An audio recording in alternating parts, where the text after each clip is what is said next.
Okay. Okay, officially hello to everybody.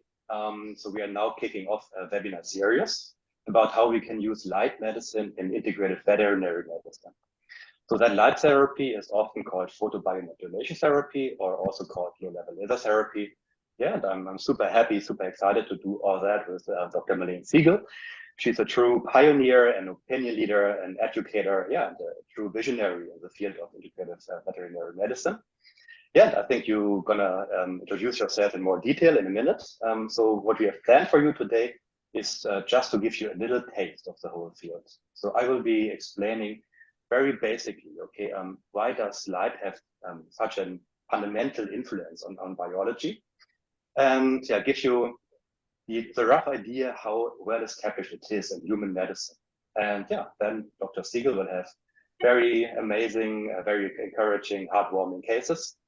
And yeah, I think it's going to take approximately 45 minutes. So yeah, as we said already, if you have to go earlier, don't worry about it. We will have our replay, and I think most people will attend watching our replay. So yeah, maybe Marlene, maybe you want to introduce yourself now, then I will introduce myself. And yeah. Absolutely. So I've been doing veterinary medicine for 40 years, and the last, now I'm approaching 30 years of my career has been in integrative medicine. And it really all started when I tried to fix one of my show horses who was in a riding accident with my youngest daughter. And in that accident, the horse, I believe, literally saved my daughter's life. So it was my quest to fix this horse. And there weren't anything available in the Western medicine toolkit. And I was literally told I could put her out to a pasture or put her down.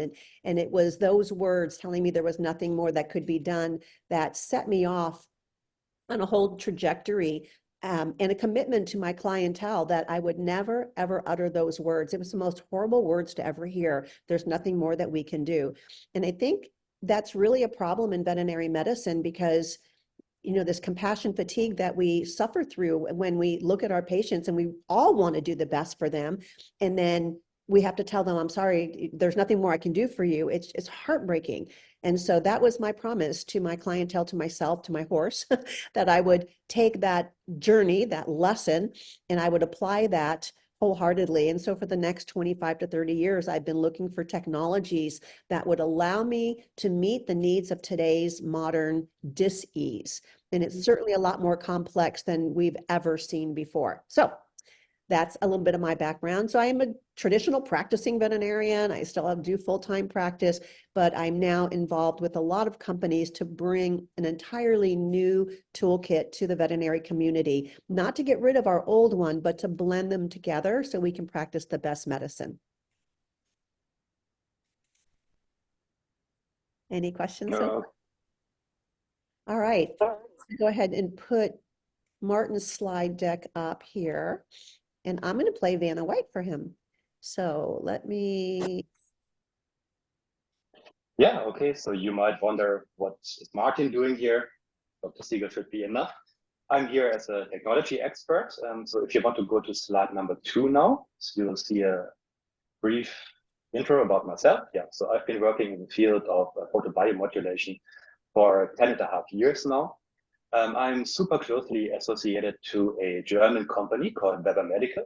Maybe you heard about it. Maybe you heard about Dr. Michael Weber. He's pretty famous in many countries and as a pioneer of light medicine. So yeah, I've been working with Dr. Weber and his team since 10.5 years. And yeah, I'm a co-author of our handbook on low-level laser therapy, how we called it. And yeah, I've been attending and speaking at many of our conferences. And yeah, my expertise is everything related to neuroscience and psychology. So that's what I studied in the aftermath since while I was already working. And yeah, this year I also co-published the worldwide first study on antimicrobial photodynamic therapy. So that's a very specific kind of photobiomodulation that you can use to treat infectious diseases. But yeah, I think we're not going to talk about it today. We will have more webinars where we can focus on photodynamic therapy. Yeah, and most importantly, I love animals. So you see a little photo of myself and my dog. He's called Percy. He is a mix of Labrador and Podenco Terrier. He's Spanish from Spain, and yeah, I really love animals. So it's really an amazing project. I'm super happy to start it now. And okay, Marlene, if you want to go to slide number 3 now. Let's, when we talk about light medicine or photobiomodulation therapy, let's first think about how can it be that light has a really fundamental effect on biology in general. So, of course, we all know all light developed in light, and we all know the principle of photosynthesis. Plants use light energy to grow. And the important link is that we also have a lot of light receptors, like plants, in our human body, but also animals have it in their animal body. The most famous example is a component of our mitochondria. So in our mitochondria, that's where the cellular energy currency, ATP, adenine triphosphate is produced. And in that mitochondria, we have a photoreceptor called cytochrome C oxidase. And by absorbing photons, the whole process of producing ATP in our mitochondria is enhanced, so we have a higher output of ATP. That's the most famous example of how light therapy can, by the absorption of photons, help our body improve very fundamental processes. So I'm not going to talk about more details today. Just to give you the rough idea, what we can do is improve ATP production. We can stimulate our immune system. We can reduce inflammations. We can reduce oxidative stress. There are really many, many different applications, many different effects that also depend on how you apply the light. Imagine the rainbow. We have ultraviolet light, blue light, green light, yellow light, red light, and infrared light. And we can use all those colors in photobiomodulation. And depending on the color we use, and also depending on how we apply it, it will have very specific effects on the human or animal bodies. So once again, we're going to zoom into that more in our next webinars. And now I want to give you a little taste how well established PBM, so PBM is photobiomodulation, already is. So here you see the number of annual publications. It's rising significantly. And last year, no, it was 2021, there were 745 published PBM studies. And in total, we have more than 7,000 now. I think 2,200 were conducted on humans and approximately 2,000 on animals. The rest was on cell cultures. Okay, if you want to move on, this is to show you that really the most cutting edge organizations really look deeply into photobiomodulation. NASA, for example, is studying how that therapy works in detail. They're using it to prevent muscle and bone atrophy in the astronauts, for example, or also to speed up wound healing or improve recovery after injuries. So really the most cutting edge organizations are looking into it. And if you go to the next slide now, really another very good proof of the efficacy of PBM is that they put it on the doping list. The intravenous application is officially doping. It's considered a manipulation of our blood. And I think that's really very good proof of how effective it is. Okay, so here's very briefly some milestones. So really a big achievement was achieved in 2009. The World Health Organization recommended PBM photobiomodulation for chronic neck pain after we had a really big, important publication in The Lancet. That's one of the most famous magazines. And now we have more official recommendations in human medicine for frozen shoulder, for tendonitis, myofascial pain, oral mucositis, chronic low back pain, and much more. And also like neurodegenerative diseases are an amazing application. But we're going to zoom into all of that a bit more later. So if you move on now.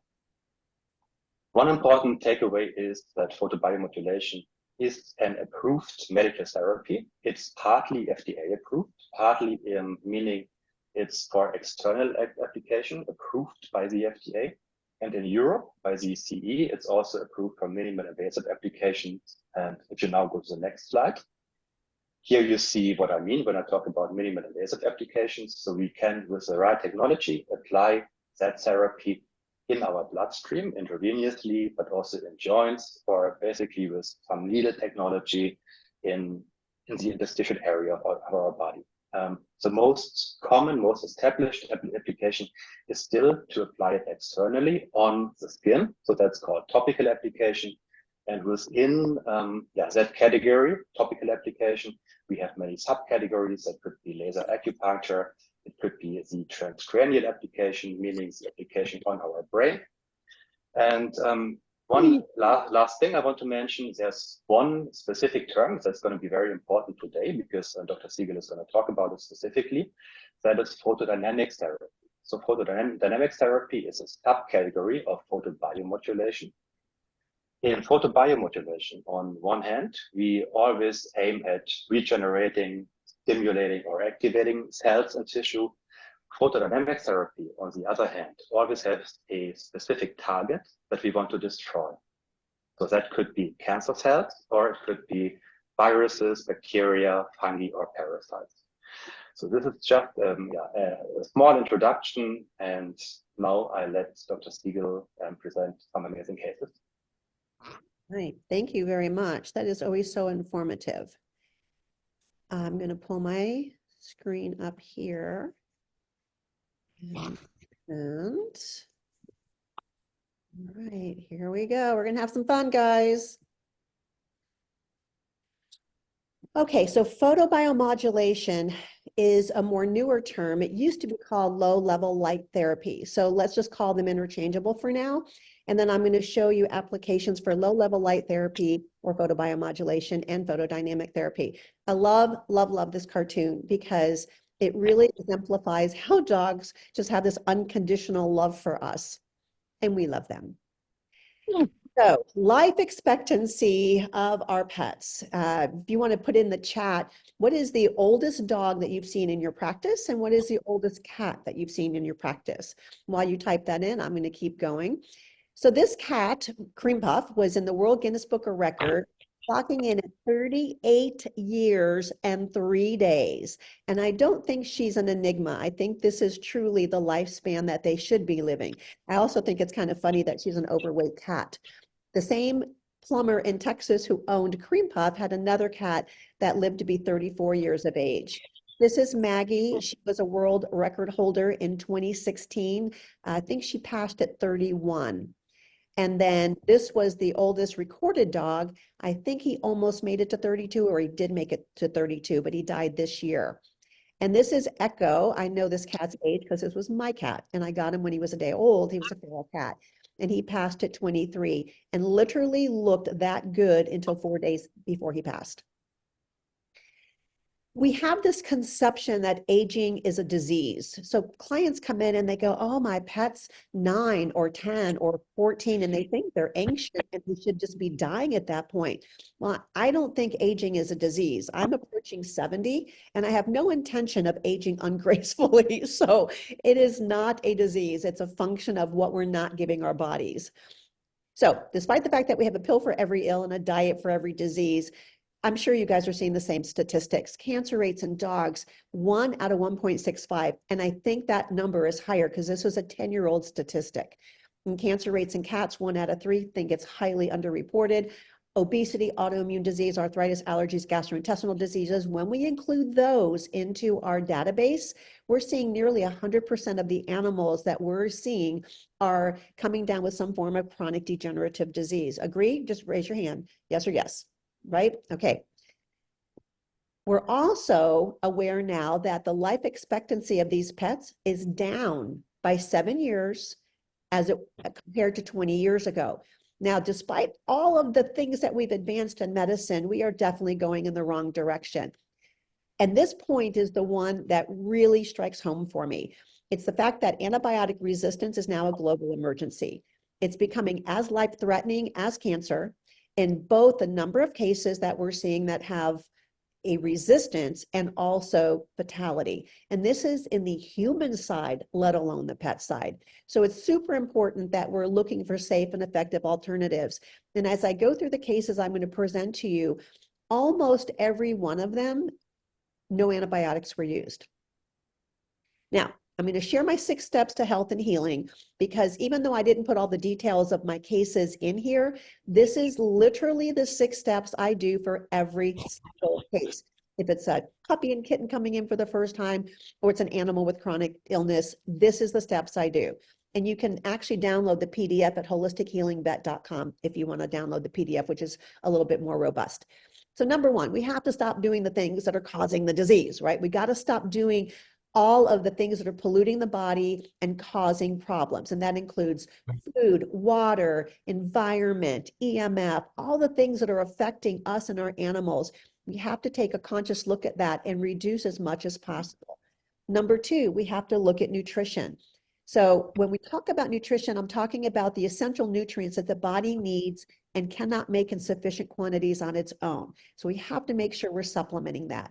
Number three, we have to heal the leaky gut. As long as all these pollutants are coming in, it's like you're trying to put out a forest fire, but somebody's lighting them behind you. Toxification of all 6 organs of elimination, supporting the mitochondria. And then, of course, in my practice, we clear trapped emotions. Now, we have textbooks, and we spent 4 years in college and internships and residencies. I'm going to simplify dis-ease to this. Number one, there's a deficiency of those essential nutrients that the body can't make in sufficient quantities. And there's toxicity, where we have an excess of toxins that overwhelm the organs of elimination, and we can't keep up. And then the third component is mitochondrial dysfunction. If we can address those 3, we can truly fix probably over 90% of the dis-ease that we're seeing. Well, we're all used to doing testing, but I'm going to challenge everybody who comes and watches this video to go beyond the standard CBC chemistry, thyroid, urinalysis, and x-rays. And a lot of us are doing ultrasounds too, but we're not testing for deficiencies and toxicities. And that's, I think, where we're missing a big boat. I just have to address diet because it's the #1 cause of toxicity in our pets. Dogs are carnivores. They were meant to kill an animal, eat it in the state that they killed it in. I believe in nature having wisdom, and if nature wanted them to eat processed food, they would have created a kibble in the wild, and they didn't. Cats are obligate carnivores. They have no dietary requirements, and their species appropriate diet is the composition of a mouse. But we also, in today's day and age, we need to be supplementing the essential vitamins, minerals, fatty acids, aminos, and then supplying with some form of a pre and probiotic. I like to use things that are fermented. I don't take things out of bottles. Now on to today's subject, which is sunlight and nature's laser therapy. And Martin already gave us a good understanding of what light therapy is, but we also need to recognize that we're living in a world where we're light deficient. Considering our mitochondria use light to form energy, if we're inside all day long and we're under artificial light from the time in the morning that we get up to the time that we come home from work. I know for me, a lot of times I go into work and it's dark, and then I come home and it's dark, and I've been inside all day long. I love being on curbside because I get to go outside all parts of the day, and I literally bake myself in the sun. So photobiomodulation, when you break it down to what it means, it's really how light influences living cells. Very quickly, plants photobiomodulate. We consume those plants. We're activating that energy within us. And of course, the sun is full spectrum. And it's used to not only upregulate the mitochondria, but everything works better when we're exposed to light. This was really interesting when I came across this study because it indicated that the vagus nerve, which we know when turned on, triggers your parasympathetic nervous system. And that's the only state where we can heal, is in parasympathetic. If you're staying in sympathetic or you're in the cell danger response mode, then your body can't heal. Well, this was a study that showed that red light actually helps to stimulate and recover parasympathetic tone. When do we use low light level therapy or photodynamic therapy if we're dealing with infection or cancer? Everything we see on a daily basis, including the C word. So there's almost no case that is going to come into your office that won't have an application for using this. We do intravenous laser light therapy, intra-articular, intralesional, and topical. So this particular technology allows us all those different forms. So on the left, you see a cruciate that I'm doing in using low-level light therapy. I'll show you that case. I was in Mexico actually experiencing this for myself because I'm going to do it on me before I do it on my pets. And then on the right is a client doing a topical application. So now we're going to spend the rest of our time doing cases. I'm not going to go into all the details, but remember, it's following all 6 principles that I just shared, and every case is using either low-level light therapy photobiomodulation, or it's using photodynamic therapy, where I give a photo activator and then activate that product using a particular laser frequency. So this was Tucker, 4 years old, Great Pyrenees, that came in because he was lame on his front leg. And they went to the regular veterinarian. They correctly diagnosed him with an osteosarcoma. In this picture on the left, you can see the swelling over the carpus. And then as the lesion progressed, you could see the lytic lesion in the bone, periosteal reaction right underneath the blue arrow, and then the swelling concurrent with that. This was the very first dog in the United States to receive intravenous photodynamic therapy. So go Tucker. And we did the rainbow on him, and of course, all the activators. Followed him along in 4 months. He was, by the way, walking on that leg within 3 weeks. He was no longer lame, eating great, very active, feeling wonderful. At the 10-month mark, we re-radiographed again, sent this to a board-certified radiologist who confirmed that this lesion was resolving. This is Bentley.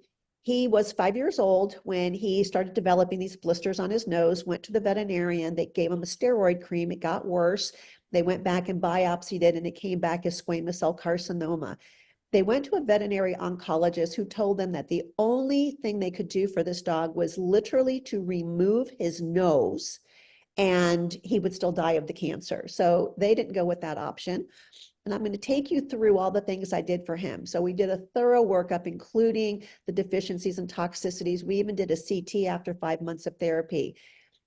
When I show you the list of what this dog was getting in supplements, it'll blow your mind. There were literally over 20 supplements that this owner had to deal with at various times of the day, but they were all targeted for a specific purpose. It was either deficiencies, in which he turned out to be vitamin D deficient. Vitamin D runs our innate immune system. So if you don't have your innate immune system working, it's very hard to heal. And then we did therapies on him twice a week, of course, detoxification of all 6 organs of elimination, lots of photodynamic therapy and photoactivators. This was his picture in March on the left, and you can see all these little bumps around his nose. And then in May, now we're treating him every 2 weeks, so I'm giving you little windows into his therapy. And it was really interesting that we would get one lesion to resolve and another one would pop up. It was literally whack-a-mole every week he came in. Here he is undergoing his topical therapies, and he's looking better. He had a lesion in the roof of his mouth that resolved after several weeks, so he no longer had any tumors in his mouth. And then in July, we started getting this coalescing appearance. It was no more individual lesions coming up, but we had this real bumpy looking tissue. And then there was 1 week where we didn't do anything topically, and that's what it looked like on the left, literally 1 week of not treating it topically. So we got super aggressive. We started bringing in other modalities. And to treat this dog on the lip, we have to put him under general anesthesia every week, which was a lot of angst on me because you hate putting them under general anesthesia when they're already having problems. All right, I'm hearing something in the background, but I don't know, Martin, if you can see somebody that's unmuted. Okay, so then you see the lesion on the left. In order to put the topical applications on him, we have to put bandages and, figure out rigging to keep it to stay there. Kept doing that. And I just want to show you what an amazing dog this is. He knew everywhere he was supposed to go and just lovingly jumped into the hyperbaric chamber. Wherever he needed to be, he would just jump on that piece of equipment and wag his tail the whole time. Here we're doing a photo activation after a topical product was applied. We're looking at the amount of erosion. I did not cut anything out of this dog's lip. This was all the erosion as the cancer was regressing and forming this retraction and collagen retraction and scar tissue. Here he is in August, and we don't see any new lesions popping up, so we're kind of excited. We did, around this time, we did a CT, and they could not distinguish between normal and abnormal tissue. And so we continued, and now we're into September, and we clearly see this nose starting to heal. And you can see that the collagen is restoring, we're getting contracture of the tissue. And in October, it's looking great. November, he's actually repigmenting the color of his lip. Wow. Isn't that amazing? And then all the way through to December and January. Now, I want to point out on the right-hand side, you'll see a little spot on the inside of his left nostril. We are still dealing with that spot, but everything else has cleared up. And I'm just showing you into mid-February, the face looks phenomenal. This we did test and don't guess. So we were doing high dose vitamin C levels on this dog, and we were measuring TK1, which is a cancer marker. And the TK1 coincided with every time that we were killing cancer tissue, the TK1 would go up dramatically, and then it would come back down lower than the previous week. So we could tell that we were reducing the amount of neoplastic tissue. And this was also another graph going a little further out that corresponded with every therapy that we did that was killing cancer tissue. We would see a spike in TK1, and then it would go down below where it was before. And these are just some pictures of him a little more current. This is Chikari. She also had a squamous cell carcinoma in her nose. Started out on the right side, and they did not want to go through their traditional therapies. They were given a very poor prognosis. This dog was healed up in 16 weeks. And what was interesting was about 3/4 of the way through the therapy, we actually started to see a lesion in the right nostril. You have to just take a deep breath and go, keep plunging forward because everything else was looking good.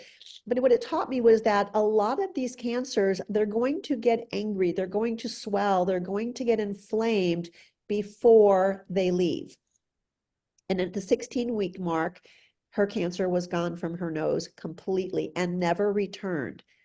But something that I have seen happen several times is that a year or two down the road, if they don't stay diligent with the lifestyle, they can get another type of cancer. So she actually developed an anal gland carcinoma, and the owners weren't aware of it because they don't have their finger up her butt.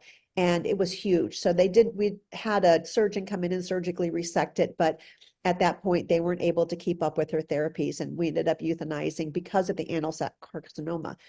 This was Riley. He came to me, he was diagnosed with colon cancer, but they never fully worked this case up. And this case was seen by a board-certified veterinary oncologist.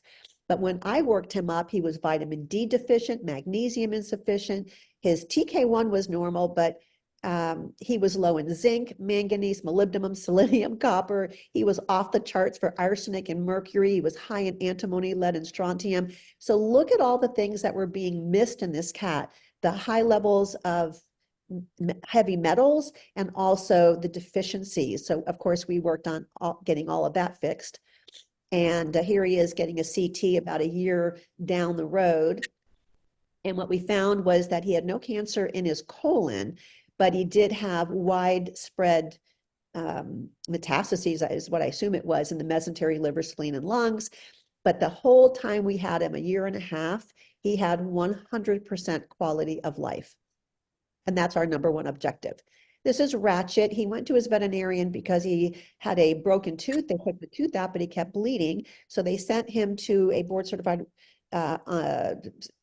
referral center, and they did a workup on him, and they discovered that he had splenic lymphoma diagnosed on ultrasound and fine needle aspirate. The owners did not want to go through the therapies that were recommended to them in the traditional world, so he came to me. I don't know if you've ever seen live blood studies before, but this is live blood.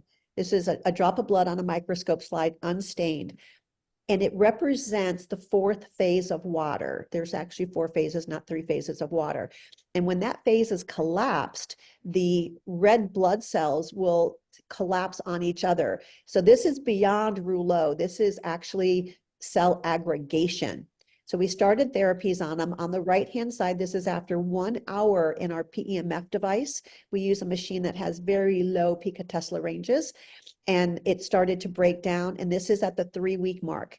Now that his red cells are separated and they can do their biological function, we also saw the clinical response, and this dog started to get better. 10 weeks, we re-ultrasounded, and he was cancer-free.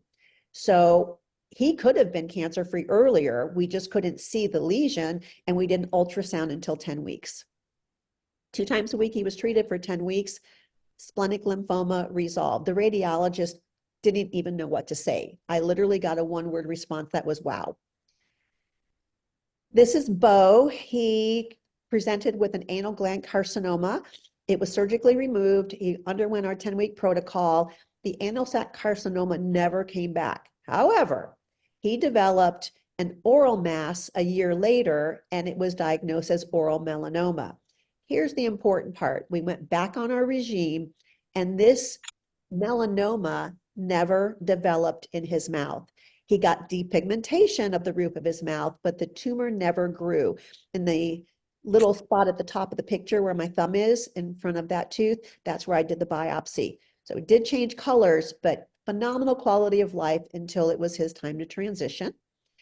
This is what we typically see on our oral melanomas. Dog comes in, the tumor is so large, he can't close his mouth. The owners wanted to try something, so we started the entire process. And remarkably, over a period of a month, the tumor literally melted out of his mouth. It also, the jaw was gone with it, but it literally necrosed and was out of his mouth. However, if you see on the right-hand side, there was a little lesion that started to open at the top, and that lesion continued. It didn't affect his behavior, but it did, the cancer was still growing on his face. And then his life force just went out and we said goodbye. But he had phenomenal quality of life, and it was really remarkable to see that these are the first 2 cases I could find in any literature of something that had effectiveness against melanoma. This is Moon, a Labradoodle that came to us with a bladder cancer. She had transitional cell carcinoma. She was diagnosed at 9 years of age. Between the arrows is the actual lesion. Now, interestingly, she had a huge lipoma in her flank. It had been aspirated several times by other veterinarians. I aspirated it when I met her, and all I got was fat cells. However, during the 5 weeks that I was treating her for her bladder cancer, this lipoma was melting into an abscess, and nobody realized it. She had gone home for the weekend. She stayed with me for 2 weeks. She would stay with me, then she'd go home for a weekend and come back. Well, when she came back, she was on death row, and this abscess burst open. So here is what it looked like. On the left-hand side, we missed the fountain because it was literally pouring out of her as they brought her out of the car. And then in the middle one, abscess opened up. You can see my fingers going all the way around into this area. so that was the extent of the abscess that had just melted. Now, because it was outside of her body and she'd had years earlier lots of steroids and antibiotics, I didn't want to use antibiotics on her. So I put a drain tube in, and every day we would flush with ozone, hyperbaric oxygen, and red and blue light therapy inside because I had a nice hole I could put my laser inside. And her white count was super high, of course. Everything had come back to normal except her T4 stayed low, and she still had this really high chronic inflammation. Well, it turned out that the port, the IV port that we had put in, her body was starting to reject it. And as soon as we realized that's what it was, we removed the port, everything else returned back to normal. We're going to move on to some wound cases. I just showed you a lot of cancer cases. Now I want to show you other applications for both photodynamic therapy and photobiomodulation. So this is Rambo. Came in, he had caught his foot on a barbed wire fence. The owner tried to treat it. You can see he's kind of fracture lame. Really deep cut, smelled horrible.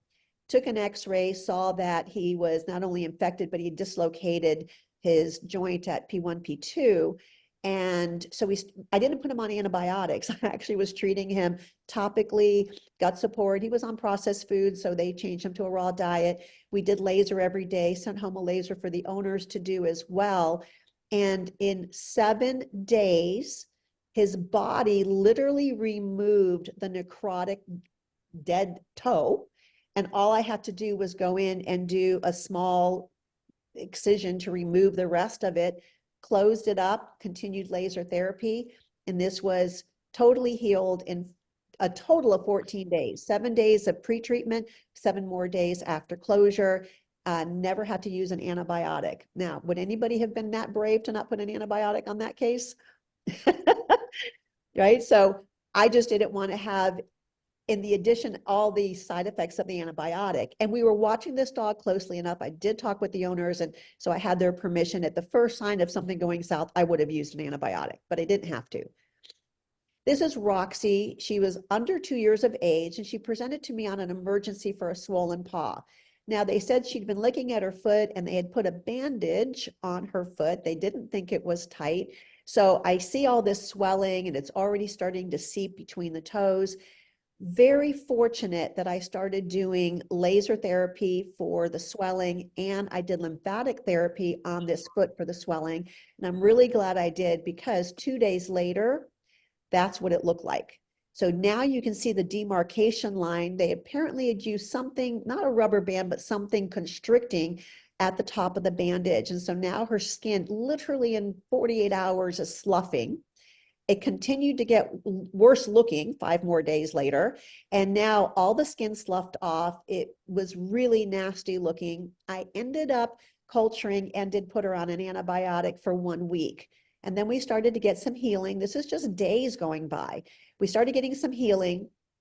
You can clearly see the demarcation line in the middle picture. And then I was using collagen wraps. And in the picture on the right, we can start seeing how we're getting contracture of the wound, and it's starting to really look nicely. And then on the right-hand side is the ultimate healing, where she does have some scar tissue. So we're actually working on scar therapy so that we can get good lymphatic. But she was walking on that foot within 10 days, which was incredible. This is Max, another wound case. Max was left out in the sun by the owner's son, his girlfriend, who didn't like the dog. So she put the dog outside in full Florida sun with no shade. Now, I didn't have that history when he came in. All I got on the history was he had a skin infection. Well, you can see his back was literally getting ready to crack and slough off. And if anybody ever wants to see the pictures of the in-betweens, it was amazing. But when the back tissue came off after almost 2 weeks of treating him, then this is what it looked like, a nice, beautiful granulation bed. Then we started using collagen and laser and started to get wound contracture. It's looking great. And then ultimately fully healed. That is his almost his entire back. So think about how much surface area he lost. The average animal might have died from, if it was sepsis or just that amount of size of wound, but this dog did great. In fact, he was wagging his tail happy and let us do his treatments without anesthesia or tranquilization. Incredible little dog.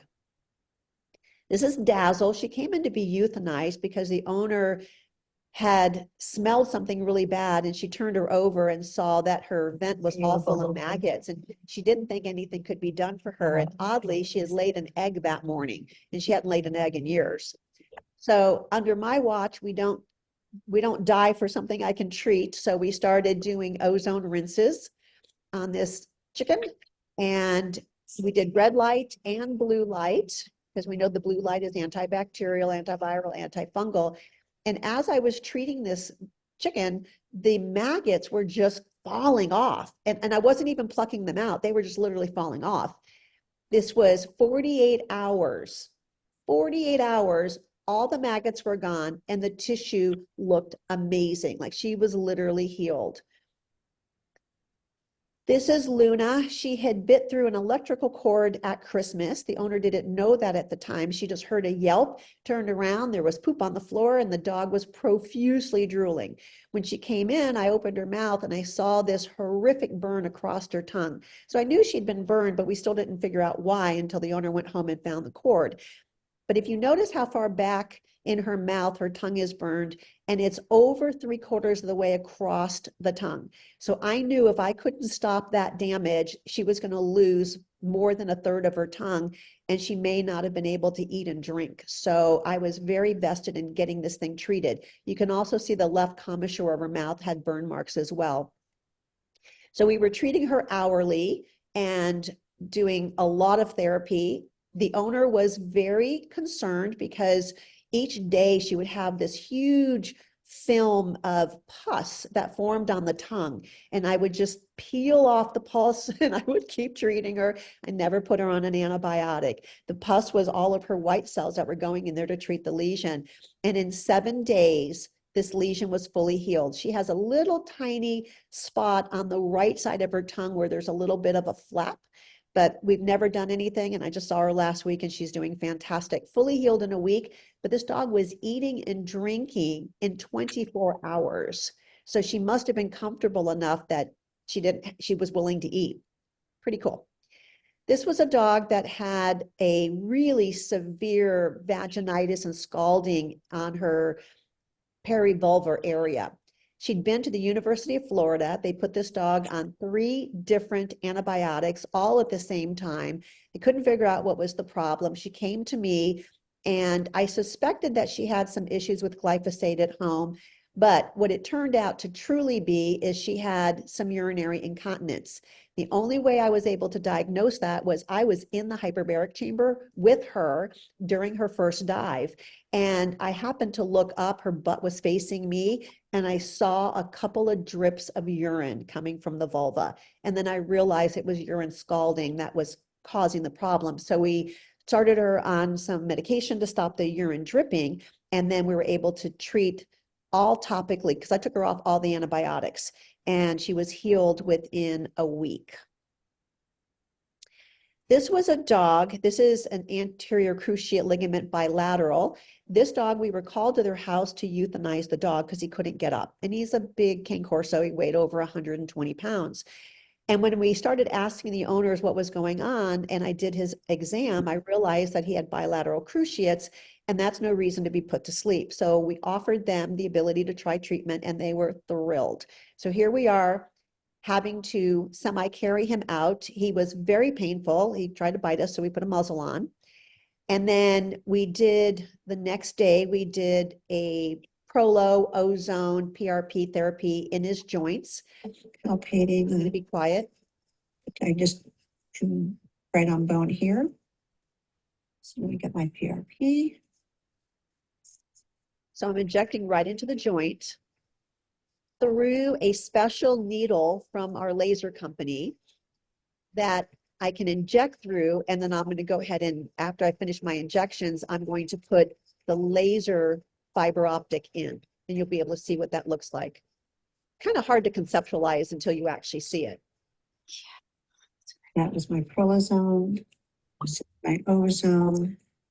Technically, it's Prolo, not ozone, because I didn't have the About 3 or ozone. 4 cc's. I can feel I'm back in the joint, stomach joint.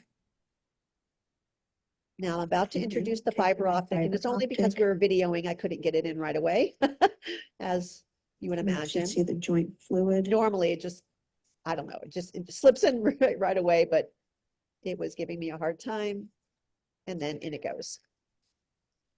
Okay, And then we're going to repeat it on the other side. so this is him on the table. It was bilateral, so I did both of the knees at the same time. This is him waking up from surgery. He's literally walking around my office. How cool is that? His owners were doing some physical therapy at home, letting him swim. And that's his mommy and mommy. And this is him in the parking lot about a week later. So this dog is still doing fantastic. Saw him recently and still walking, has not had to have a surgical repair. This is a Lyme's disease case. This dog came to me, they actually didn't diagnose him with Lyme's disease, but he had a white count that was almost 100,000. He was seen at a university, put him on massive amounts of steroids. He got a little bit better, but he wasn't really better. And when he came to me, he couldn't lift his head up. He was in excruciating pain. So we started our therapies on him. And within 48 hours, he's running around the office, feeling fantastic. And his blood work also reflected a massive improvement. Corneal ulcers, I know we all see corneal ulcers and most of us don't have a problem treating them, but this was an old dog. She was 15 years old and it was a deep ulcer. It was not a dysmetocele, but it was deep. And I wanted to do a conjunctival flap and the owners didn't want her to be anesthetized. There you can see the hole in her eye. So we started doing our low-level light therapy and this dog was fully healed in 4 days. Now, I don't usually see that kind of healing happen that fast in my healthy animals, so I was very pleased to see that. This was Ritz. He had a very severe otitis. He came to us with the head tilt and circling. Now he's 15, almost 15 years old. A lot of people would have been worried about a brain tumor and certainly was in my differential, but I went ahead and said, let's treat for the treatable. That's the ear on the right-hand side is an endoscopic picture of his ear. When we flushed it, all of this debris, nasty stuff was coming out of it. We did ozone and both our red and blue lights. This is him the next day. No antibiotics. And he's able to walk straight without a head tilt. Absolutely remarkable. I'm sure I'm hearing you guys applauding in the background. So this is Kit Kat. He was a male neuter domestic short hair that started having urinary tract problems. He had had 2 episodes of blocking. On the 3rd episode, the owner thought she was going to try to express the bladder herself. And if you look on the right-hand side, there's that big gap coming out of the bladder. She had ruptured his bladder. So when he came to me about a day and a half after the rupture, he was super sick. He was toxic. His BU and creatinine were off the charts. He had all this urine spilling into his abdomen. It was pretty horrific. And surgically, So we just opened the abdomen and here is the rupture. So we can see where there's a lot of necrosis. We're going to culture this, but fortunately it's in the body of the bladder. It looks like there's another area here where it's starting to get necrotic. so because the lesions were all at the more in the body of the bladder, I was able to resect all of the abnormal tissue. I did a lot of debridement in here, just trying to clean out a lot of that fibrinous material. And then I sewed it shut. And I honestly couldn't imagine how this animal was going to have any bladder left because it looked like this little gnarly ball of suture. Well, here he is. Oh, he was vitamin D insufficient. He was B12 insufficient. Of course, the TK1 was off the charts because of all the necrotic tissue. His liver enzymes were non-existent. Not too high of a white count, but he was anemic, and we cultured an E. coli from the bladder. But look at this histological response: cystitis, necrosuppurative, mural, severe, acute, generalized. I mean, that poor bladder was a mess. We kept our treatments focused on reducing inflammation and his ozone and hyperbarics and vibration frequency, PEMF. This is him waking up from surgery, his first evening. He's on our vibration machine, getting some frequency therapy, but looked like a new cat. And then on the right-hand side, we waited a week to make sure he was doing good. And then we did a PU surgery and he's not been back since. This is a snake bite, another application. I know we've all treated snake bites before. That swelling is usually there for days. Well, we used our laser to be able to reduce the swelling and move all of that stagnant lymph out of the picture. I did use a bottle of antivenom on this dog, but again, I've never seen swelling go away in 36 hours like it did on this dog. And the other thing that was pretty remarkable, on the left-hand side is his live blood showing all the echonocytes, which is a hallmark of a snake bite. And then 18 hours later, all the cells are back to normal. It was pretty remarkable, and the dog did great. Now we're going to switch into liver shunts because I'm seeing more and more liver shunts in my practice. I'm sure you guys are as well. And this is Abby. She came in very, very sick, not thriving. And we did a workup. It was a very hard diagnosis, but we finally came down to the diagnosis of a liver shunt. I sent her to the University of Florida to see if she was a surgical candidate, and they discovered that she did not have a portal vein at all. So no surgery was an option. They recommended euthanasia. Owners didn't want to do that. So we started our therapies, and this is Abby 2 years later. Remember, the university said to euthanize her because she'd never thrive. She goes. How cute is that? She came in every month for a day's worth of therapy and did fantastic. Now, she ended up passing of an autoimmune hemolytic anemia crisis, but these owners had over 3 years of that cute puppy rolling around on her back and just being so personable. And this is just a picture that day. I happened to have my other liver shunt. The dog on the right has microvascular dysplasia, and he comes in religiously every month for his therapies, and he is doing fantastic. In fact, his liver enzymes have now been in normal range for over a year. This is Tinkerbell. She came in to her referring veterinarian for vomiting and jaundice. They sent her to the referral center, and she was a sick little dog. Her white count was over 75,000, high neutrophils. Her liver enzymes didn't register on their in-house equipment. Her bilirubin was the highest I've ever seen in an animal still alive. She was really, really sick, and they offered this owner very little hope at the referral center. So she wanted to take the dog and bring her over to me. And the referring veterinarian at the referral center, board certified doctor, literally said to me in front of the client with me on the phone that if that dog left her office, that it would be dead that night. Well, she left the office. We did all of our therapies. It was around the clock for 48 hours. This dog went home with me, slept in bed with me, and got her therapies all night long. This is her 2 days later. This is her eating our absolutely brand new, just came out of the oven, freeze dried raw food. She went home. We did the rest of her therapies as an outpatient, and she did phenomenal. Uh-huh. So never let somebody else define what you can and can't do, because there's no, if we don't try, we're never going to know. But it's also having a big enough toolkit that you can manage those cases. So this is Puddles, came in for renal failure, 14 years of age. The referring veterinarian said that there was nothing more the owner could do. He just had to accept the fact that Puddles was going to die of kidney failure. He wasn't willing to go that route. So he came in every week. We had this dog in our office every Monday doing therapies, including external therapy with laser and IVs and all that stuff. And this dog lived almost a year longer with 100% quality of life. And that was the happiest dad. This dog was his life. Another case of a renal failure where the owner was told, you might as well put him to sleep. And this owner wasn't willing to do that. And so Mozart lived another year and a half past his diagnosis that he was only going to live for 2 weeks. And she was in the office every day. Switching to some of these ADR cases, this is a dog that was at the time 13 years of age. And we took x-rays to kind of see what was going on because I didn't have a big feel for it.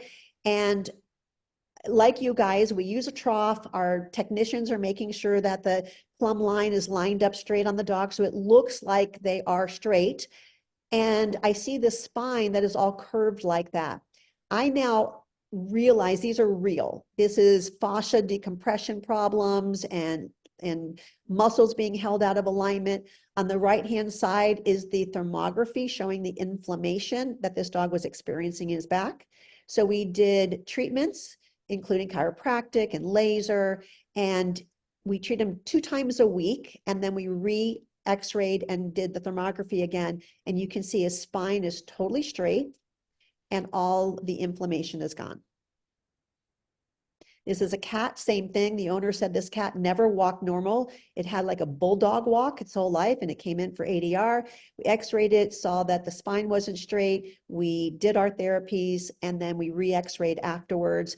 And the owner said not only was the cat acting and feeling better, but it started walking differently. This was all based on chiropractic and fascia. Now we're going to switch into our degenerative disc diseases. Raise your hand if you see a lot of these. Raise your hand, raise your hand. Yeah, okay. So this was Sammy, 15 years of age, became suddenly paralyzed. They went to their veterinarian who said there wasn't a lot he could do. So he sent him to the referral center, and the referral center said this cat probably had a lymphoma in the spine and that they should euthanize. The owners weren't willing to do that because the referral center said, oh, she's 15 years old. You know, we've got a disease and she isn't worth saving. I don't agree with that. So this is 4 days into therapy.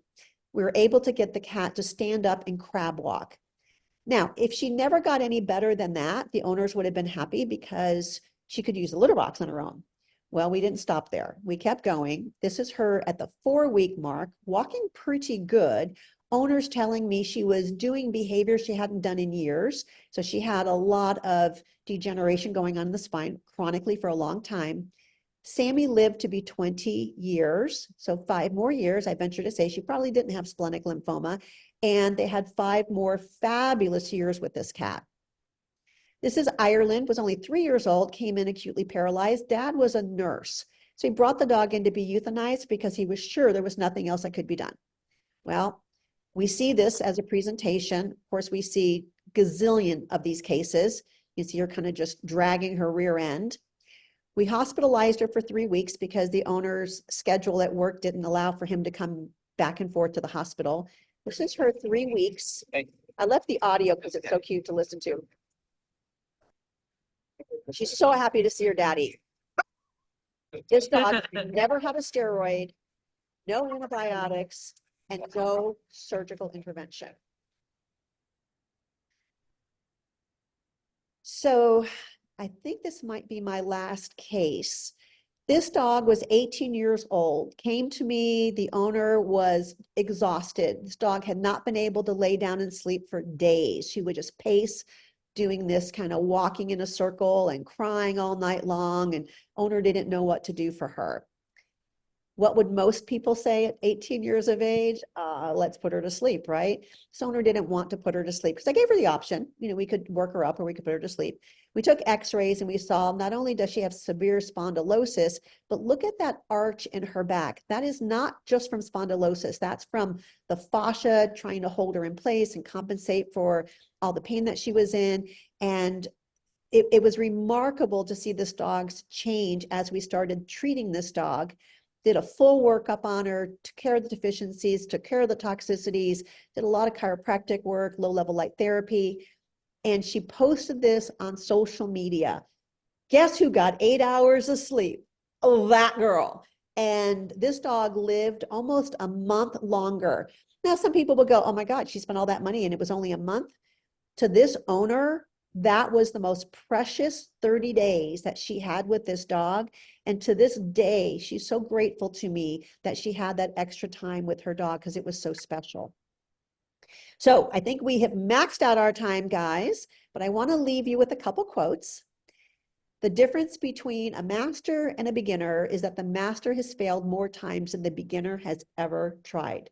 And trust me, I have a lot of failures. I showed you a lot of successes, but I don't know that I would say I've had a failure, but that's because I define success as restoring some quality of life to that pet.